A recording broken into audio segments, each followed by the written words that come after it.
batampaye uruhushya njye ntabwo nagenda, niyo mahame yanjye, sinzi niba ari ukubera gukorera mu idini. Ndabishimira Imana rero, kandi ndashimira n'abashumba banjye bajya bamuruhushya ajya gukorera Imana. Imana ibaha umugisha cyane. Munyemere dusome Matayo 15:21. Ndaje mvuga ibintu bikeya ubundi dusenge, twongere dusenge. Matayo bice byaho 15:21 ndageza hepfo gatoya umurongo wa 28. Tugiye kwasoma imirongo 7. Matayo 15:21. Mwarebe mwihuse niho honyine nsoma, ubundi niturangiza tuganira umwanya mutoya. Matayo 15:21 haravuga ngo Yesu arahava ajya mu gihugu cy'Itiro n'i Sidoni. Umunyakananikazi aturuka muri icyo gihugu arataka cyane ati, Mwami mwene Dawidi mbabarira, umukobwa wanjye atewe na dayimoni cyane. Ntiyagira icyo amusubiza. Nuko abigishwa be baramwegera baramwinginga bati, musezerere kuko adutakira inyuma. Arabasubiza ati, sinatumiwe abandi. Mwumvishe ko adasubize wa mubyeyi, ngo wa mubyeyi akomeje gutaka. Ashubije abigishwa, arabasubiza ati, sinatumiwe abandi keretse intama zazimiye zo mu muryango wa Isiraheli. Nawe araza aramupfukamira aramubwira ati, Mwami ntabara. Aramusubiza ati, si byiza kwenda ibyo kurya by'abana ngo mbijugunyire imbwa. Nawe ati, ni koko Mwami, ariko imbwa nazo zirya ubuvungukira bugwa buvuye ku meza ya ba nyirazo. Murongo 28 ndashaka ko tuwusoma twitonze mu marangamutima yawo. Aravuze ngo, maze Yesu aramusubiza ati, mugore, kwizera kwawe ni kwinshi, bikubera uko ushaka. Umukobwa we ahera ko arakira. Amen. Ndimo ntegura kandi birahura n'ibyazashe. Imana izi gukoresha ibintu byitwa urukurikirane, kumenya gukenura intama ariko ikoresheje urukurikirane. Hanyuma ngewe ndashaka kuvuga gatoya kwizera kurenga ibicantege. Icyo ngiye kuvugaho umwanya mutoya dusenge. Kwizera ni izo mbaraga z'umutima ariko zitajya zicogozwa n'icyo ari cyo cyose, ahubwo no mu gihe hari ibicantege muri ya miraba yavuze, umuntu w'Imana agakomeza kwizera. Haleluya. Munyemerere ndaza kuvuga imisozi 4 tunyuzwamo, kandi n'uyu mubyeyi yanyujijwemo arimo ashaka Yesu ngo amugirire neza. Hanyuma mbabwire ibanga ryadushoboza kuyirenga tukakira ineza y'Imana. Nibaza ko abenshi twaje hano dukeneye ineza y'Imana. Hari umuntu udakeneye ineza y'Imana? Turayikeneye mu buryo bw'umwuka, turayikeneye mu buryo bw'umubiri, turayikeneye mu buryo bw'amarangamutima. Ariko hari igihe Kristo aducisha mu misozi 4 dusabwa kunyuraho. Hari ibanga rimwe nshaka kubaganiriza ryadufasha kurenga iyo misozi igera muri 4, hanyuma tukaza kwakira ineza y'Imana tutaguye muri za nzira zo kunyura muri ya misozi 4 ndaza kuvugaho. Yesu ashimwe. Uyu mubyeyi dusomye muri Bibiliya ndamuvugaho ibintu bibiri byonyine. Ni umunyakananikazi. Iyo usomye muri Bibiliya usanga ntabwo ari umuyuda, nta nubwo ari umwisiraheli. Ni umunyakananikazi ariko ufite ikintu cyiza muri we. Wamaze kwizera ko Yesu yamukiriza umwana urwaye abadayimoni cyane. Ni amakuru yumvise, arayizera, kandi afata icyemezo cyo kugaragaza ko yizeye ko Yesu yamukiriza umwana we urwaye abadayimoni cyane. Kandi nimusoma muraza gusanga bisoza ko Yesu ko kabishoboye. Ibyo yari yizeye byari ukuri. Imana ihabwa icyubahiro.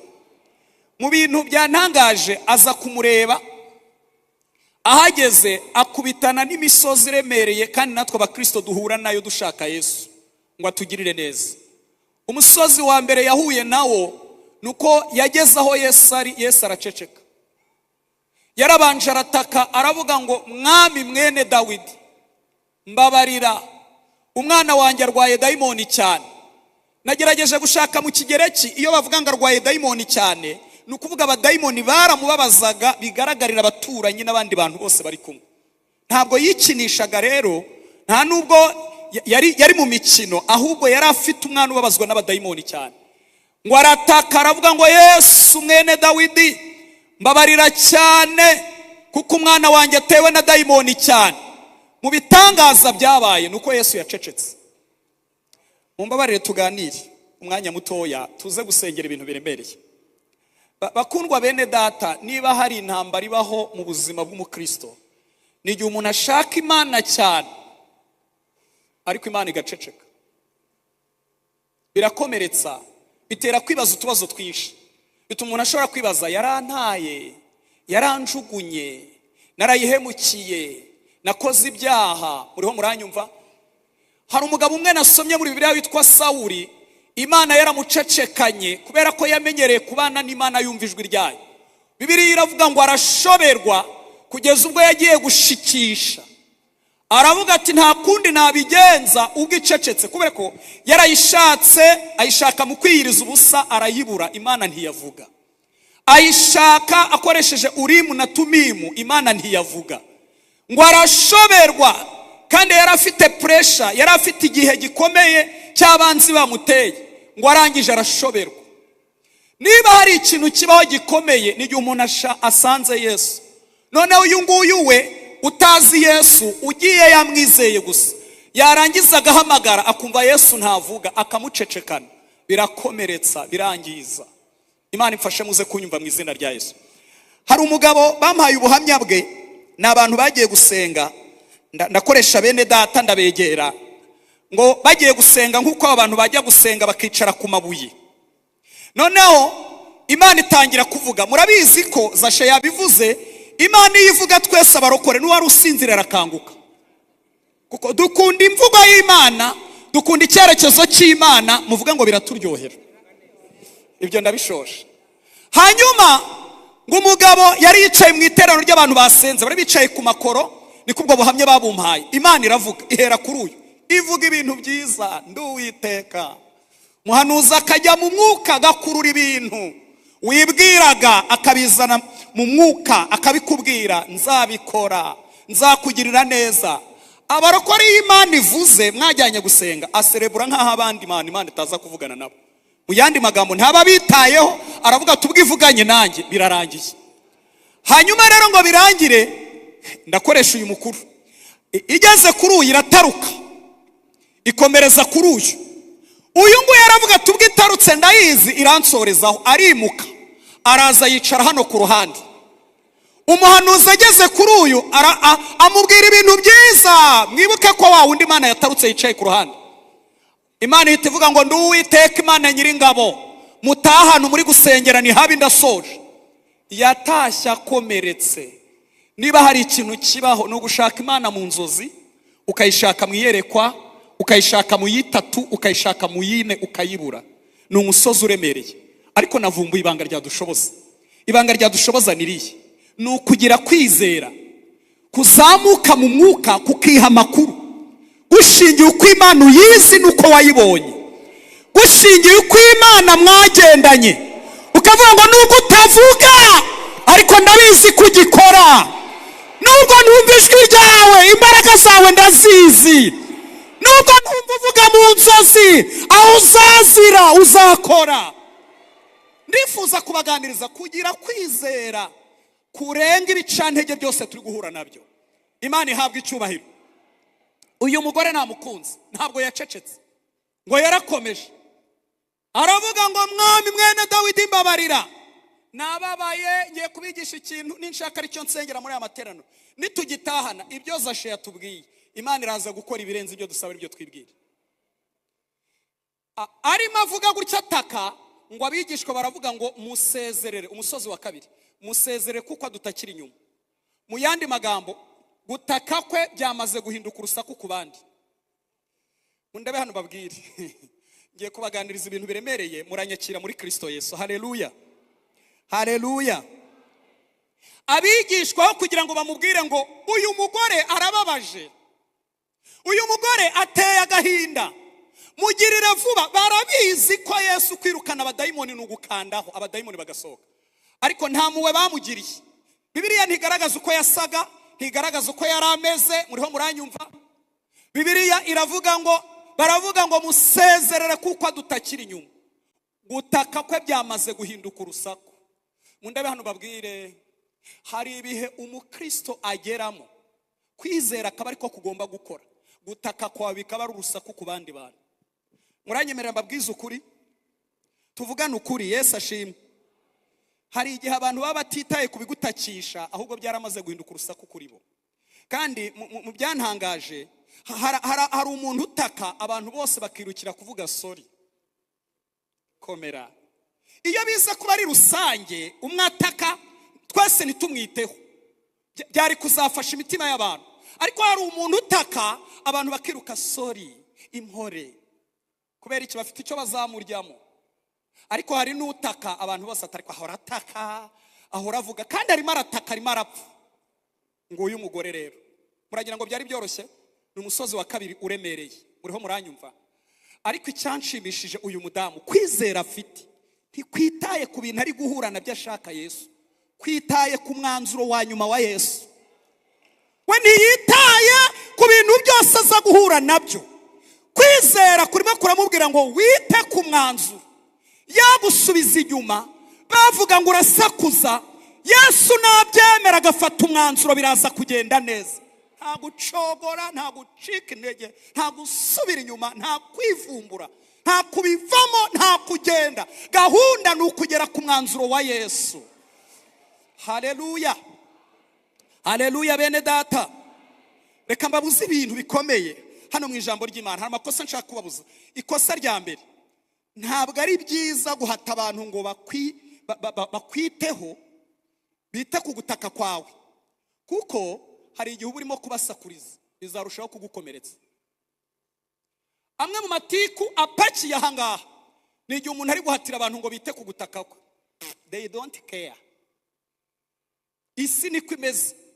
Mbibutse ko iyo dusenga gutya, ahangaha ntabwo turi Yerusalemu, ntabwo turi mu ijuru, turi mu isi. Buri wese arataha agasubira mu buzima bwe.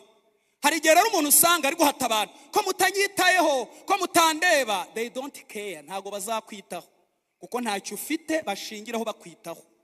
Abantu bapima ibigaragara, iyo nta bigaragara bihari ntacyo bakumarira. Allo, ko mundebye nabi? Iryo ni ikosa rya mbere. Ntugahatira abantu ko bakwitaho, ahubwo bizarushaho kugukomeretsa nibataguha umwanya.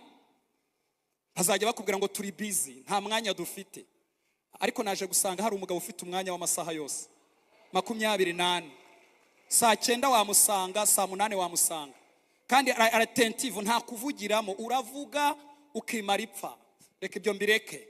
Icya kabiri, kosa rya kabiri mutazakora. Haleluya. Ntuzigera ubika mu mutima abantu batakwitayeho mu gihe watakaga, kuko ineza y'Imana niza uzayiryana umujinya. Ntuzigera ubika mu mutima abantu batakwitaye igihe watakaga. Oya, kuko ineza y'Imana niza kuza bizaza, twabonye ko iri buze. Niza rero uzayiryana umujinya. Bazaza mu bukwe bwawe nibatangira kwarura ngo dore uko byarura, barabirya nyine. Ineza y'Imana niza uzayiryana umujinya n'amahane.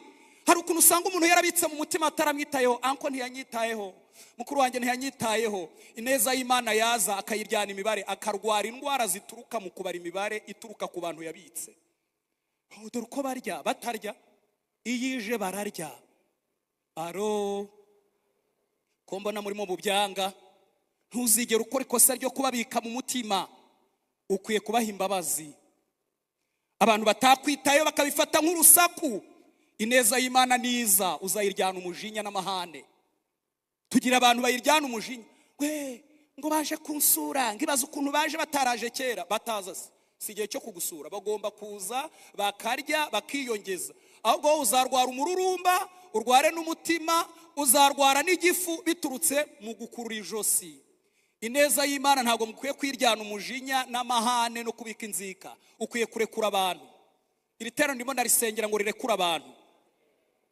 Waratatse ntibakwitaho, babifata nk'urusaku, ariko ukwiye kubaha imbabazi badakwiye kandi ukazibaha. Murazitanga, murarekura abantu. Icya gatatu shaka kubigisha, ikosa rya gatatu mutazakora.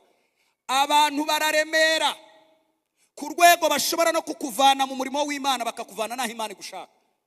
iyo ubitse abantu cyane ngo ntibandebye ntibanyitayeho bararemera abantu ku rwego bashobora no kukuvanaho Imana yagushakaga. Abarokore benshi munyumve neza, ndababwira akantu umwuka yanganirije. Bava muri korari, umuntu akava muri groupe y'amasengesho ngo ntago bandebye ngo ntibanyitayeho. Sinzi niba kubibaganiriza biraza kubafasha, ariko ni ukuri kuzuye. Ndifuza ko muri aya materaniro abantu dusengera ku wa gatatu tuzajya dusenga ariko tudafite amatiku. Nta muntu n'umwe uri hano ugufite mu nshingano. Alo, umuntu akugira mu nshingano ryari iyo nawe hari icyo ufite, isi ni kwibara. Iyo rero ushaka ko abantu bakugira mu ngo ntibandeba, ngo muri korari ntibandeba, ngo ndabyina, ngo ndahanura, ngo nduzuzwa, uvaho Imana igushaka kubera abantu. Abantu bararemera, umwe avaho, uwa kabiri azaho, uwa gatatu azaho.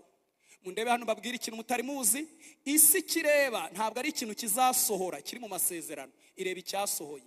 Iyo nta kirasohora ntabwo isi guha agaciro.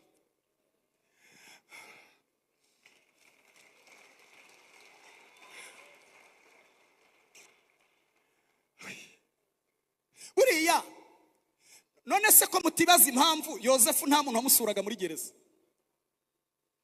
Meme n'umuryango yakoreraga yarawufite ku rutonde rw'abazayobora, ariko kuko byari mu masezerano nta wabimenye. Potifari yamujyanye nk'intama bagiye kugira gute gufunga.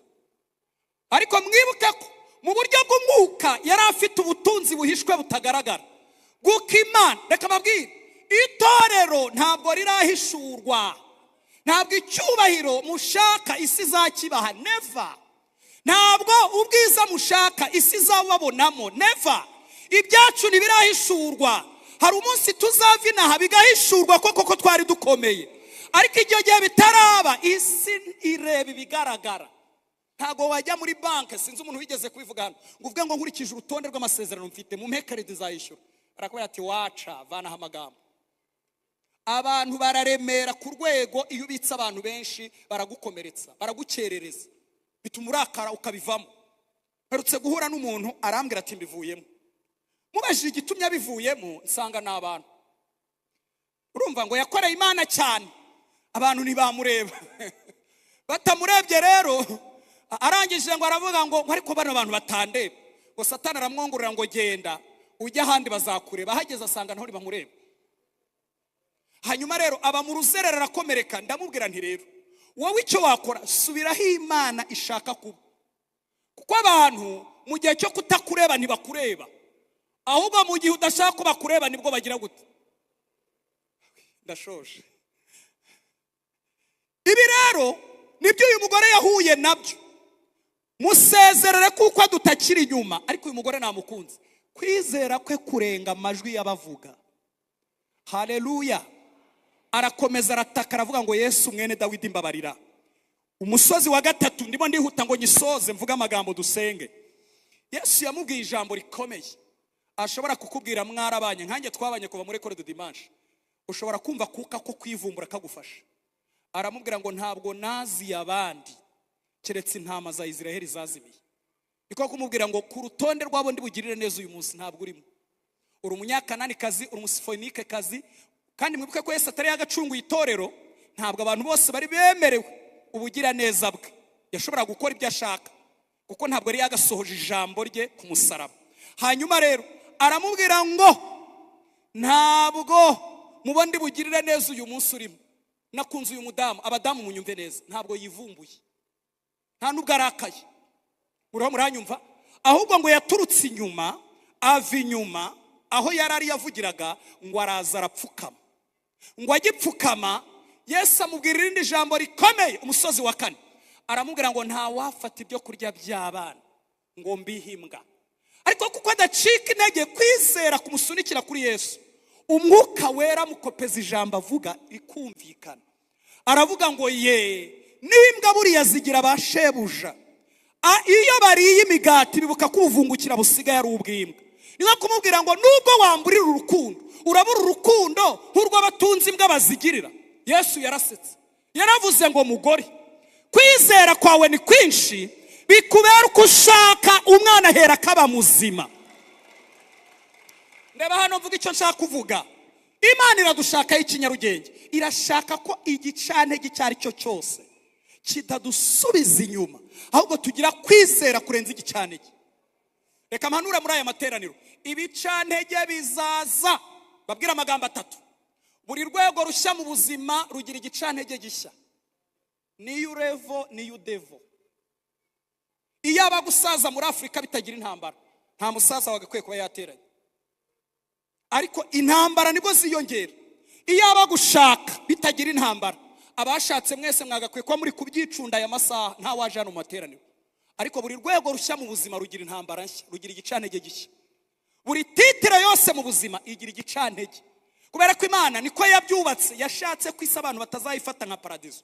Mu ndebe hano mpanure, tuzasubizwa, tuzatabarwa, tuzagira amazina aremereye, Imana izasoza bya bindi, amavizi izayabaha, izabageza kure, abana banyu baziga Harvard n'ahandi mushaka, Imana izabikora. Ariko ukwiye kuzirikana ko hari ibyo Imana itazamaraho byitwa ibicantege. Kwizera niko konyine gushobora gutuma ubirengaho ugakomeza, ukavuga ngo sinshogora, sinsubira inyuma, sinanirwa, ntabwo mbireka. Haleluya! Narimo senga mu bihe byatambutse, numva ngize kwizera gukomeye. Mwumva ikintu cyambayeho. Nabwiye Yesu namubwira ngo nubwo nabanjyanye mu ikanivo iri gutembama amazi yose y'i Kigali, uwo nabonye nta kintu cyansubiza inyuma.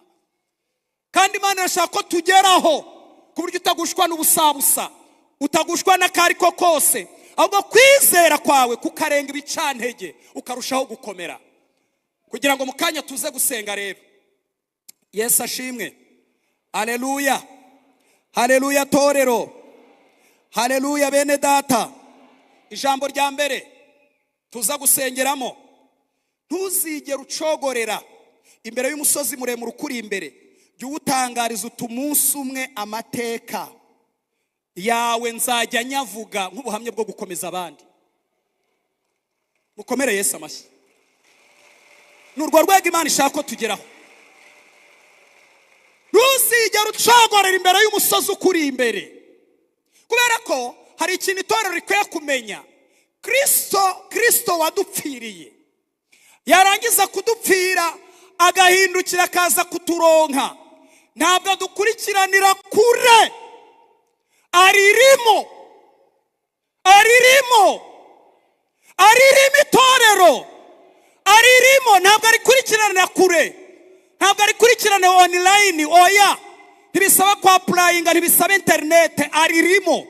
Hanyuma rero kuba aririmo, Yesu ashimwe, ibikubaho byose nta na kimwe atareba, arakigenzura, aramonitaringa, arakurikirana. Munyumve neza. Niyo mpamvu ashaka ko kwizera kuruta ibikugerageza. Arashaka ko utagushwa n'umusozi ukuri imbere. Jya uhagarara utangariza, ubwire ngo wa musozi we, nubwo uri muremure, umunsi umwe nyiritorero azakumanura. Nzajya ngutangamo ubuhamya, mbwira abantu ko wari muremure ariko nyiritorero yakumanuye. Ngiki cyifuzo cy'Imana. Ariko ni mucogore. Mbibutse ko uko dusatira iminsi y'imperuka niko ibihe birushya biza kuba Kristo. Mundebe hano mvuga ibintu bikomeye. Itorero rifite ibintu bibiri bigoye. Icyambere, isi irarushaho kubakira ku bintu by'ibihimbano bitari ukuri. Kubibamo ukabibamo ukijijwe bya nyabyo birasaba kwiyuha icyuye, birasaba kwemera kwangwa, birasaba kwemera ko bakwita amazina, birasaba kwemera ko muriho muranyumva, birasaba kwemera ko ibintu babikubwira uko babyumva nuko babitekereza niko abanyotororo babayeho. Ngiki kintu bisaba. Hanyuma rero icya kabiri sifiti, isi yamaze kurambirwa abanyetorero, itegereje kubona muyivamo. Ibyo bintu rero byose byabaye imbaraga ziremerera abantu. Isi irashaka ko mumera nk'uko abandi bameze.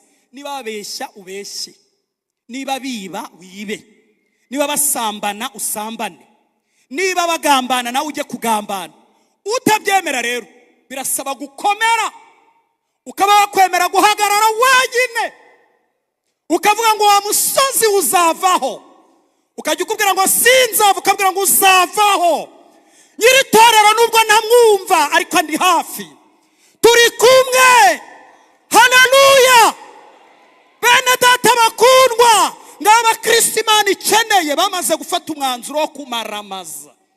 Nta gacu na gato bafite go gusubira inyuma, ariko abantu bari gusubira inyuma.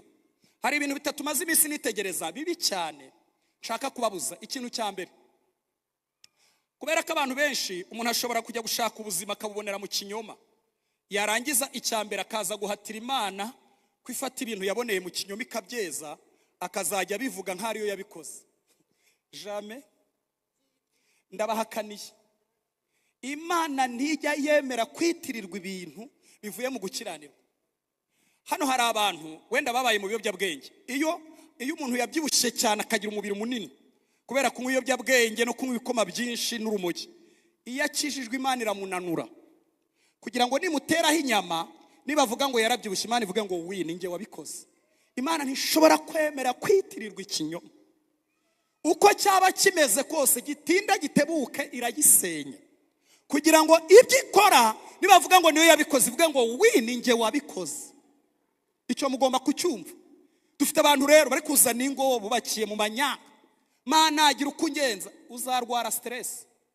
Kwa shitani uzahagirira stress, no mu Mana uzahagira stress. Imana ntizemera kwitirirwa ibintu byubakiye ku kinyoma, izabisenya hanyuma yubaka ibintu byubakiye ku kuri. Akomara kumvise, nubwo katabaguye neza simbasaba imbabazi ko kubagwa neza. Oya, icyo mbabwira ni ukugira ngo mucyumve. Icya kabiri, abantu benshi bari guhatira Imana, munyumve neza. Yesu ashimwe. Nuko abantu rimwe na rimwe kubera kwiga inyigisho nabi, usanga n'abagetorero barahindutse bagahatira Imana ko bashaka kugubwa neza cyane bari mu isi. Dore mpakanira, ndi mutoya muri mwebwe, nkurikije icyo nasomye muri Bibiliya n'icyo nasomye ku itorero. Nta mukristo w'ukuri ufite gahunda yo kugubwa neza hano mu isi ngo agubwe neza nk'uko mubyibwira. Hari ibintu Imana izasiga ngo bikwibutse ko inaha atari iwacu, hariya niho iwacu. Muranyanze kubera ko ngewe ndi mu bantu bategura inyigisho nyinshi ziri variye, abantu baranyandikira uzadutegure kuri ibi. Mu minsi yashize nagiye kwigisha ahantu hamwe, ndigisha bazana amafaranga menshi, bakayibazana amafaranga kubera ko nyine topic bari bampaye ari kuvuga ngo irabikoze, irabirema. Ibyo kubivuga ndabivuga nshobora kuvuga amasaha 6. Bazana amafaranga, nsubiyeyo umwuka wera arambwira ati aba bantu bararwaye ni indembe. Nubwo bakenyeye neza, nubwo basa neza, bakeneye gukira biturutse kure mu misi. Iranambwira ngo bafite n'ibintu bafungiranye bashyiraho ibifunguzo by'amakorasi n'indirimbo na hayibo. Hanyuma rero arambwira ngo babwire nanjye icyo ndi bukore, ndajya nkingura ibiryango bifunze by'ibintu bashyize kure mu mitima mbivanemo. Naravuze, abagabo bataye abagore barihana, induru ziravuga. Muriho muranyumva? Umwuka aba mwinshi cyane.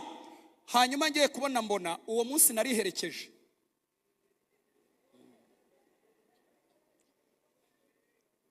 Ariko izo mbaraga nari zifite zo kwiherekeza, ariko sinagiye njyenyine, nari ndi kumwe n'abagabo 3 b'intwari. Nari ndi kumwe n'Imana, nari ndi kumwe na Yesu n'umwuka wera. Kubera iki? Abantu ntibashaka kubabwira yuko isi turimo tuyivamo. Bashaka kubabwira ko, reka mbabwire, Imana igira neza ku rwego yanakugirira neza bakandika n'izina ryawe mu mujyi, ntacyo bitwaye Imana. Bakarikiraho n'aya matara yaka, bakajya babona ngo Pastor Gashugi inosa mu mujyi twaya turikandagiraho. Ariko biri, ariko mu bintu binezeza Imana, mu mpungenge Imana ifite ni ukubona umunsi umwe kuvanye naho uri amahoro. Ngiki Imana ishaka, ikurikije ahantu uri, ikurikije n'ibyo urwana nabyo. Imana niba nuvuye mu isi, umwuka azavuga ngo naruhuke imiruho n'imihati, kuko ibyo yakoze bijyanye nawe muherekeje. Nk'uwo mugambi w'Imana Imana ifite ku itorero ni ukuba nigukuye. Ntabwo rero kwiga ibihengamye n'uturyoshye bikwiye kutwibagiza ko hari ibintu Imana izasiga kugira ngo bikwibutse ko inaha atari iwanyu. Murabyanze? Haleluya, haleluya torero. nukuri naha ntabwo ari wanyu. Icya gatatu abantu badashaka munyumve neza mbibabwire. Haleluya. Murabona kubera ko uyu munsi hari ikintu bita uburenganzira bwa muntu, kandi uburenganzira bwa muntu bunemerera n'umuntu bimwe mu bintu, ariko wagera mu isi y'umwuka asanga ni ibyaha. Unakabwira ati ariko giye impamvu nashatse umugore wa kabiri ni uburenganzira bwanjye, wa mbere yaranstresheje ndamuta. Kubera iki wakoze ibi bintu wanyweye gutyo gasinda? Ni uburenganzira bwanjye, niba ushaka ndega tuburane nzakwishyura. Kubera ko uwo mwuka ugenda uza ukanadusanga no mu buzima, nicyo Zasha yatubwiraga. Abantu benshi baragenda banaha n'Imana ibitekerezo, akayibwira ngo ngiye nzabana mvuga Yesu, umuntu utavuga Yesu simwumva simutega amatwi, hanyuma akavuga Yesu uruhande rumwe rw'uko wabyishakiye n'uko abyumva, ariko ntavuge Yesu uko Yesu amushaka. Hanyuma rero bikarangira umuntu umubwiye uti wakosoye ibi waretse, ngiye n'uburenganzira bwanjye, it's my right. Agira cyo cyane. Ni nayo mpamvu mubona ibibazo bihari bikomeye. Kugira ngo umuntu agondeke biragoye, bisaba umwuka wera kamugonda. Hari n'utagonda n'ubuhanuzi ngo weretswe, arakubwira ati weretswe ngo weretswe ngo ureretswe ngo uretswe iki? Nyamara mbonye imbere hari ibibazo. Ahubwo ati imbere yanjye hari ibibazo, aho njya ni heza, amavuta y'Imana mfite aranjyana ahantu heza. Bene data bakundwa muri Kristo Yesu, ndashaka kubabwira ko Imana ishaka ko tugira kwizera kudasubizwa inyuma n'icyo ari cyo cyose. Umusozi wose waba uguhagaze imbere, ukwiye kuwutangariza ngo wa musozi we sinzacogorera imbere yawe. Reka mvuge imisozi ibiri mundebe hano babwire. Buriya abantu benshi batekereza ko imisozi duhagarara imbere ari ibibazo gusa. Uwo ni uwa mbere kandi Zasha bivuze neza. Hari n'imisozi y'ibisubizo iduhagarara imbere kandi yica abantu, ivana abantu mu buzima bwo gukorera Imana. Imisozi y'ibisubizo. Ngiye nahuye n'umuntu nari muzi kera aca bugufi, duhura avuga ngo nta muntu asuhuza. N'uyu munsi kumusuhuza ni ikigerageza kugira turanyanduje. Ni ngiye muntu ujya umwiyenzaho nkamuha ikiganza, ariko nabwo ahita agira gutya, arambwira ati pastor aturambangamira. Urumva yarazamutse, arazamuka arumva, ageze n'umugisha bamuha intebe agira ati niba ari ugukira buheri simbizi, niba ari ugukira umuntu atarateguwe neza, ubu no kumusuhuza ngenda muzi n'abantu benshi nagajye basuhuza. Niyo yahuye n'abantu ashobora kugira gutya, yabonuje kumuha ibiganza agahita yihuta yunitse umutwe. Muriho muranyumva? Ubu ahantu yasengeraga yavuze ko ari abaturage, kandi ni abanyamugi. Babwiye ahantu yasengeraga mwatangara ukuntu avuze ko ari abaturage. Avuze no bara ni abaturage. Nta hari n'imisozi y'ibisubizo igusha abantu ikabamenagura ikabakubita hasi, ariko abantu bafite kwizera barayirenga. Imbaraga zayo ntiziyoborwa n'ibisubizo, ziyoborwa n'amaboko babonye ibisubizo bitaraza, ziyoborwa n'imbaraga babonye ibisubizo bitaraza. Ariko iyo umusozi uguhagaze imbere bene data utarabyiteguye, abantu baragwa, abantu baragenda basubira inyuma. Nasuye umuntu umwe ndamuzi neza, ndamusura, ngezeyo mbona bameze nk'abantu batagiye guterana. Ndamubaza mwateranye? Arambwira ngo yango bya bindi byanjye ko abadiyakoni bya bindi byanyu. Niko yambwiye. Kubera ko muzi kera numva utuntu tunyuze mu mano, turazamuka ngo hwi. Hanyuma ndamubaza se bya bindi byacu uvuze ni ibihe? Bya bindi byanjye byo gutendereza, kandi muzi atendereza anywa umutobe, kubera n'ubukene bwe wabo ntabwo yanywaga, yarahohomeraga.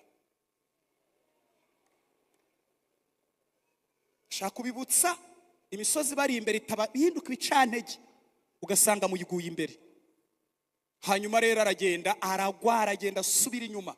Amaze gusubira inyuma, muriho muranyumva, byageze no ku rwego baratandukana barashwana. Ubu yibera wenyine. We byatambutse nta mubwe ntiwagarutse ngo no, ngo nta stress mfite, ngo umugore yaragiye, ngo bana yarabajyanye, ngo ndi umuntu bayeho neza muri Kigali, ngo ni imodoka yanjye. Ubugingo se ngo Kristo azari ukuntu abibyazamo. Icya kabiri, ndi hafi gusenga. Yesu ashimwe. Ntuzigere ukora ikosa ryo kwivumbura ngo uvaho Imana igushaka, ahubwo kwizera ukwiye gutuma umaramaza rwose. Yabivuze Imana ishobora gutinda. Nimwabonye amasengesho yose twasenze, ubu Imana yanavuze, ngiye mu kanya Imana yahoze inganiriza kandi mbwira ibyanjye. Nahoze nicaye hariya nunamye Imana irimo inganiriza. Dushobora kuva hano ugasanga icyo wari ufite niko cyagize imbaraga kandi twasenze kuri umunsi wose.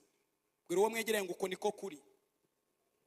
Ntibikwiye gutuma wivumbura kuvuga ngo mbivuyemo, ndabiretse, ndabitaye. Paulo yandikira Abaroma yaravuze ngo niki cyadutandukanya n'urukundo rwa Kristo.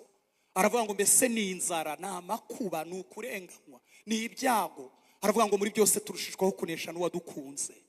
Imana ihabwa icyubahiro. Dukwiye kugira kwizera kurenga ibicantege. Icyanyuma ngiye kubabwira tugasenga.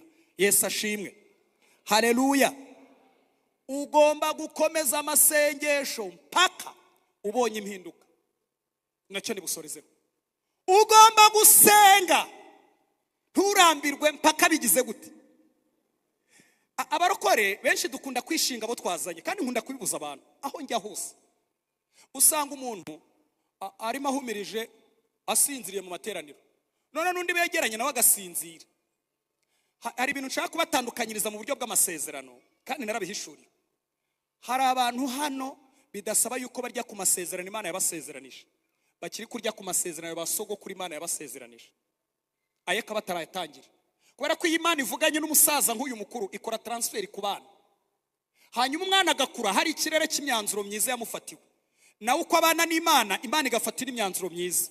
Hanyuma rero wowe uri murasinzira, wanyu baracyarwana, divorce ziravuza ubuhuha, baracyakubitana. Uwo nguwo mwegeranye impamvu asinzira nuko mu kirere cye kwa sogokuru aracyariyo, ntabwo aratangira kurya kuye. Bwira uwo mwegeranye ngo ntukajye unyishinga. Ni byiza ko abarokore bimenye.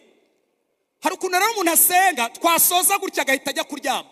Ukwiye gusenga ugakora follow up ukareba ko wowe byahindutse koko. Ko twabivugiye muri rusange kandi koko hari ibintu byahindutse. Ariko ugomba gutaha ukabikurikirana ugasenga ugakomeza kwizera. Nkunda umugabo nasomye muri Bibiliya yaramfashe muri iyi minsi agiramo imbaraga. Ni umugabo wagiye kureba umwami Yesu, bari basanzwe ari inshuti.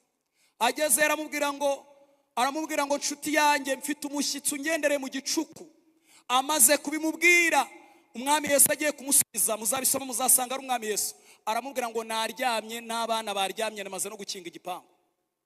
Ntimwamusomye mu butumwa bw'isuko bwanditswe na Luka. Umugabo yaragiye ubanza yaravuze ati impamvu mwaryamye nuko muhaza, ndabasakuriza kugeza ubwo nubwo mudafite gahunda yo kunyitaho murita ku cyanjye. Imana irashaka kugira kwizera gutuma ukomeza gusenga nubwo amasengesho ari busoze, wowe ugakomeza ugasenga kugeza ubwo wakira impinduka, kuko impinduka zo zirahari. Haleluya. Hanyuma uyu mugabo naramukunze asubiramo, inshuti yanjye mfite abashyitsi. Urumva icya mbere ni inshuti, icya kabiri abizi neza ko imitsima ashaka ihari kandi ishyushye, kandi icyambabaje we yari yemeye kuburara. Hanyuma agize umushyitsi yanga kuburara afite inshuti.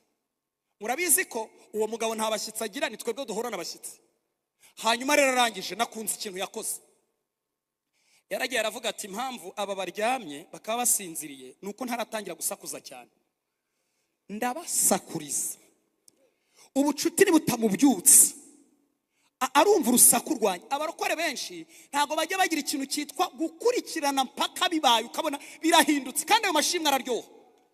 Barabyanga, mwanga tugira ubunebwe tukananirwa mu nzira ugasanga byarifunze, wajya mu masengesho bakaguhanurira ko biri mu nzira, bazahora baguhanurira kuri mu nzira bizakugusha. Hanyuma uyu mugabo, nshuti yanjye mfite umushyitsi wanyemera ukama imitsima 3, yanasabye na neza. Urumva imitsima 3 harimo we umushyitsi nujya muri stock. Umurumva atazi gusaba. Bibiliya iravuga ngo uyu mugabo aravuga ngo nubwo ntabyukijwe kuyimuhera ko ari inshuti. Urumva ubucuti ntago buri gukora. Ariko kuko uyu mugabo ndembeje ansakuriza. Reka mbivuga mu buryo bw'abantu, birashoboka abana nabo bari bamuzi kuko yavuze ko yafunze n'abana baryamye. Wenda Bera ashobora kuvuga ati papa uwo si Jean Pierre. Erega hariya baratuzi. Baratuzi. N'izina ryawe bararizi. Naho utuye barahazi. N'ubuzima kwizera umva igihe yahereye. Umwe aravuga ati ariko imitsima asaba nzi naho iri. Ariko uyu mupapa atekereza neza, aravuga ati ninda mukamuhaye imitsima. Murumva n'abayuda, akagera mu nzira akibagirwa, akibuka yuko nta muhaye ifi n'isosi, araturaza ijoro. Mu rwego rero ibasha gukora, niho nguye. Mu rwego rwo kubikemura byihuse, reka muhe imitsima 3 yasabye, ariko muhe ifi, muhe n'isosi abijyanira rimwe, azongera kugaruka gusakuza haciyemo iminsi. Imana ifite gahunda yo kubaha ibintu bizatuma mwongera kugaruka gusakuza haciyemo iminsi, ariko biragusaba kwizera, gusenga mpaka bibaye.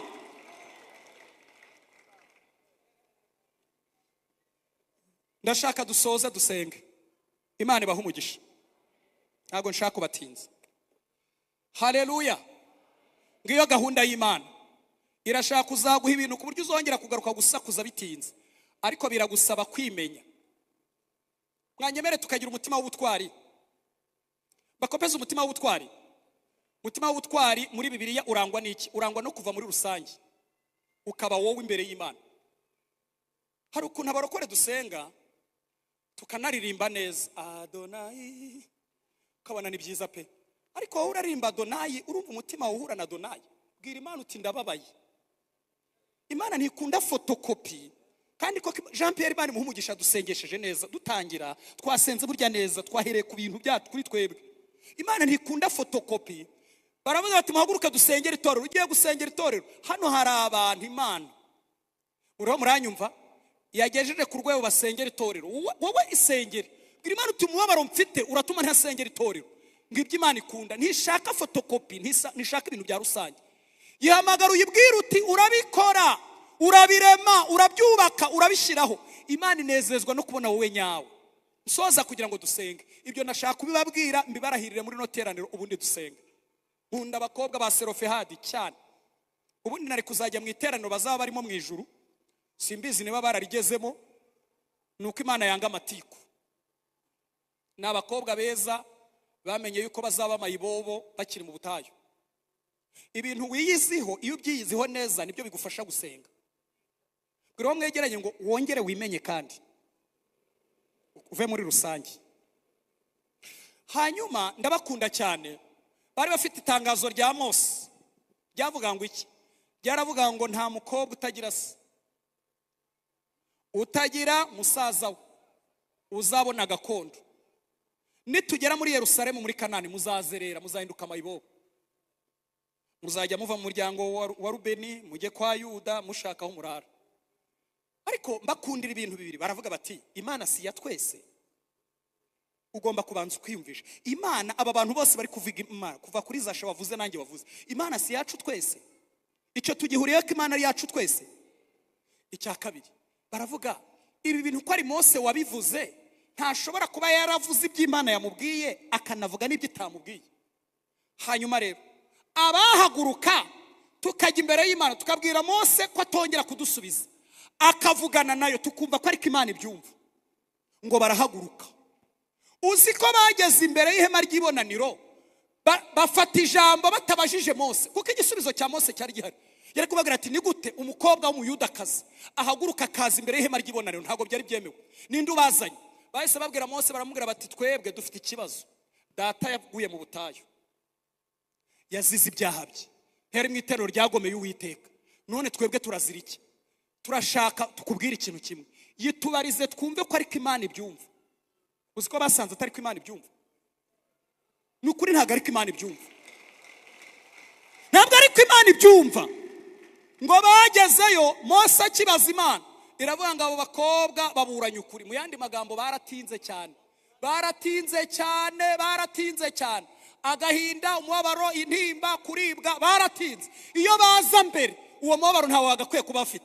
Imana iravuga ngo kuva uyu munsi mfashe icyemezo, ari aba ngaba n'abandi bameze nk'abo bazabakurikira, bazahabwa gakondo muri bene wa ndi Uwiteka ndabitegetse. Ibibazo ufite, intambara ufite, biragusaba kwizera kutagarukira ahangaha. Twanataha ugakomeza ugasenga kugeza ibintu bihindutse. Hari abantu bashyigikiye ngo basengere dusenge. Imana ibaha umugisha, muhaguruke dusenge. Ngiye kubasabira kwizera kudacogozwa n'igicantege icyo ari cyo cyose. none se we nturi umukobwa nk'abandi? Erega ndi kuvuga ibintu mukagira ngo ntabwo ndi kuvuga ikinyarwanda. Nturi umusore nk'abandi se? Nturi umupapa nk'abandi se? Nturi umudamu nk'abandi se? None Imana si yacu. Nukuri mujya gukubita icyumvirizo muri yo murasanga atari kwibyumva. Ibyo byose uri kwiyumvisha ni imyumvire yawe. Mu Mana ntago ari ko babyumva. Ndumva ashaka kubasengera. Ndumva ashaka ko dusenga. Tugiye kubwira Imana ngo Mana turemere kwizera kudacogozwa n'igicane cyari cyo cyose mpaka tubonye neza yawe. Tugiye kumera nk'uyu mudamu.